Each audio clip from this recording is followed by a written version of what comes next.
Бүгүн Кыргыз Республикасынын Жогорку сотунун 2025-жылдагы ишмердүүлүгүнүн жыйынтыгы чыгарылды. Ага Жогорку соттун судьялары, ошондой эле жергиликтүү соттордун төрагалары жана судьялары видеоконференц байланыш аркылуу катышты. Мындан тышкары жыйынга Кыргыз Республикасынын президентинин администрациясынын соттор жана прокуратура органдары менен өз ара аракеттенүү бөлүмүнүн, башкы прокуратуранын, ички иштер министрлигинин жана юстиция министрлигинин өкүлдөрү чакырылды. Жыйында Жогорку соттун кылмыш жаза иштери, жарандык жана экономикалык иштер, ошондой эле административдик иштер боюнча соттук коллегияларынын төрагалары 2025-жылы аткарылган иштер тууралуу баяндама жасап, өткөн жылы кетирилген айрым катачылыктарга токтолушту. Жарандардын нааразычылыгын жана даттанууларын жараткан олуттуу көйгөйлөрдүн бири бул процессуалдык мөөнөттөрдү сактабоо болуп эсептелинет. 2025-жылы жергиликтүү соттор тарабынан белгиленген процессуалдык мөөнөттөрдү бузуу менен 1770 иш каралган. Албетте, процессуалдык мөөнөттөрдү бузулушуна алып келген объективдүү жана субъективдүү жагдайлар бар.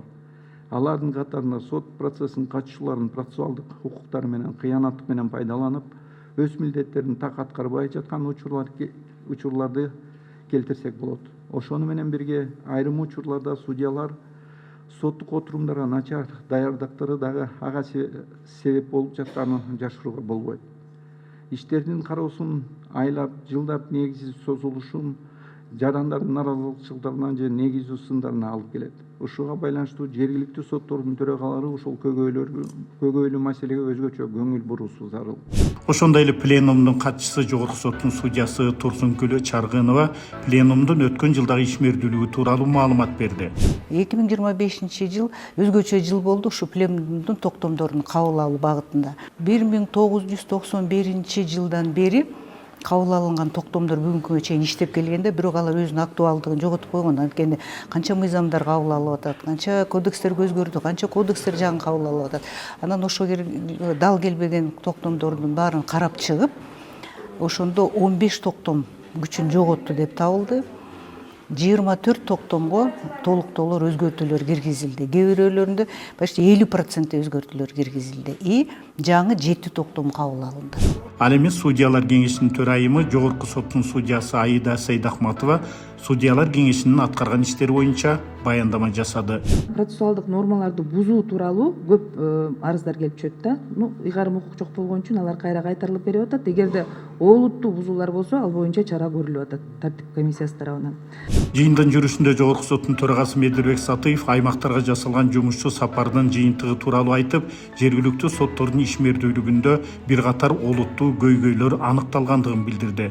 Анын айтымында учурда жергиликтүү соттордо иштеп жаткан 441 судьянын ичинен 137 судьянын сот адилеттигин ишке ашыруунун сапатынын көрсөткүчтөрү төмөн деп бааланган.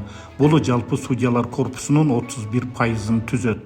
Аймактарда өткөрүлгөн жыйындарда жергиликтүү соттордун курамындагы 137 судьянын кабыл алынган сот актыларынын күчүндө калуу көрсөткүчү төмөн деңгээлде экендиги белгиленди. 137 судья. Пайыздык катышта бул көрсөткүч жергиликтүү соттордо иштеп жаткан судьялардын жалпы санынын 31%-ын түзөт. Ушуга байланыштуу жергиликтүү соттор менен болгон жолугушуулар учурунда облустук соттордун төрагаларына Кыргыз Республикасынын Жогорку сотуна караштуу сот адилеттигинин жогорку мектеби менен биргеликте көрсөткүчтөрү төмөн болгон судьялар үчүн квалификацияны жогорулатуу курстарын уюштуруу сунушталды. Маалыматка ылайык 2025-жылы биринчи инстанциядагы жергиликтүү соттор тарабынан 280.308 соттук иш жана материал каралган. Бул көрсөткүч 2024-жылга салыштырмалуу 13,52%га көп.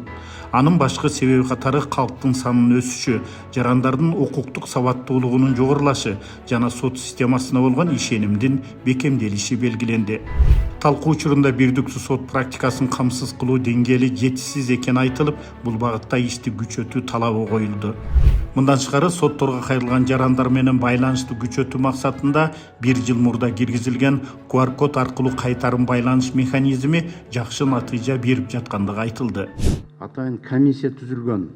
Plenumдун соңунда атайын комиссиянын чечими менен 2025 жылдын жыйынтыгы боюнча жылдын мыкты судьясы, мыкты областтык соту жана мыкты райондук соту аныкталып, жеңүүчүлөргө сыйлыктар тапшырылды.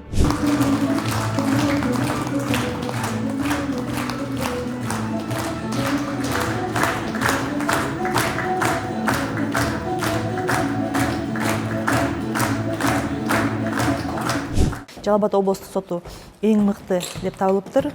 Бул Кыргыз Республикасынын сот тутумунун тарыхында биринчи жолу. Биз абдан кубанычтабыз, сүйүнүп атабыз. Мындай белек сыйлык алып көргөн эмеспиз. Ошого биздин жогорку соттун төрагасына Медербек Асанбекович Сатиевке чоң ыраазычылык билдиребиз. Мындан нары дагы ушундай ишти ушундай жогору деңгээлде алып барганга аракет кылабыз. Жергиликтүү соттордун арасында ушу сапаттуулук боюнча биринчи орунда турду деп мени көрсөтүшүптүр. Ошого чоң ыраазычылык билдирем. Мен өзүм жарандык иштерди караган судья болом. 25 жылда мен 1228 иш жарандык иш карап, алардын ичинде бир нечеси даттаналып, даттанылгандардын баары күчүндө калып, ошондуктан мен ушундай сыйлыкка ээ болуп турам. Өтө кубанычтамын. Мен ойлойм, бул мага кийинки жумушума дагы дем берип, мындан ары дагы жумушумда бийик көрсөткүчтөрдү көрсөтүүгө умтулам деген ойдомун. Ушул бүгүнкү пленумда жылдын жыйынтыгы менен мыкты судья катары экинчи орунду алып, төраганын колунан сыйлык алып атам. Медербек Асанбековичке чоң ыраазычылык билдирем, кубанычтамын. Бул сыйлык мен үчүн кийинкиге андан ары дагы шык берип, дагы ишимден андан ары жоопкерчилигин сезүүгө да чоң демилге берет деп ишенемин.